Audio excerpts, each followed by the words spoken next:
reconnaissance faciale. Il s'agit d'un dispositif qui peut équiper nos caméras de vidéosurveillance. L'objectif est de permettre d'identifier des personnes. Comment? En prenant des données biométriques du visage des individus, c'est-à-dire en calculant des données, par exemple la séparation entre les yeux, entre la largeur du front, entre le nez et la bouche, toute une série de caractéristiques du visage qui vont être transformées en données mathématiques et qui vont permettre ensuite d'être comparées à des images figurant dans une des multiples bases de données que connaît la Belgique, ce qui permet l'identification des individus. La reconnaissance faciale est interdite en Belgique.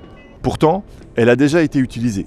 La police fédérale, par exemple, a eu recours à l'aéroport de Zaventem en 2019. Une étude de la KU Leuven qui portait sur 80 zones de police en Flandre a mis en évidence aussi que 5 zones de police sont déjà équipées de la technologie. On le voit donc, les freins technologiques au recours à la reconnaissance faciale ont sauté. Et les freins politiques risquent de sauter également. Pourtant, il y a un impact majeur en termes de respect des droits fondamentaux au recours à ce type de technologie. Alors on pourrait se dire que la reconnaissance faciale pourrait être utile pour lutter contre le terrorisme ou la grande criminalité.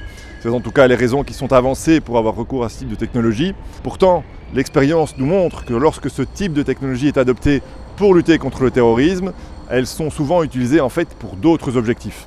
Outre le fait qu'aucune preuve n'a jamais été amenée de l'efficacité de ce type de technologie. Quoi qu'il en soit, on se rend compte qu'il y a un phénomène de glissement. C'est-à-dire qu'une fois que la technologie est là, eh bien, on y a recours pour toute une série de raisons qui sont différentes de celles pour lesquelles la technologie a été installée à la base. Ce qui pose évidemment énormément de questions en termes de respect des droits fondamentaux. En outre, avec ce type de surveillance, on va pouvoir identifier les personnes sur la voie publique en permanence. On risque donc de tomber dans une forme de surveillance généralisée. Ça a un impact non seulement sur le droit au respect de la vie privée, mais aussi sur notre liberté de circuler librement sur la voie publique ou notre liberté de manifestation. On ne se comporte pas de la même manière lorsque l'on se sait surveiller. Par ailleurs, ce type de technologie pourrait aussi avoir un impact sur certaines populations plus que sur d'autres. En effet, on sait que dès aujourd'hui, certaines populations sont plus souvent en contact avec les services de police, que ce soit des personnes racisées, des personnes marginalisées pour toute une série de raisons, comme dans certains quartiers qui sont soumis à la vidéosurveillance et pas d'autres quartiers. Et donc se retrouvent dans les bases de données plus souvent que le reste de la population.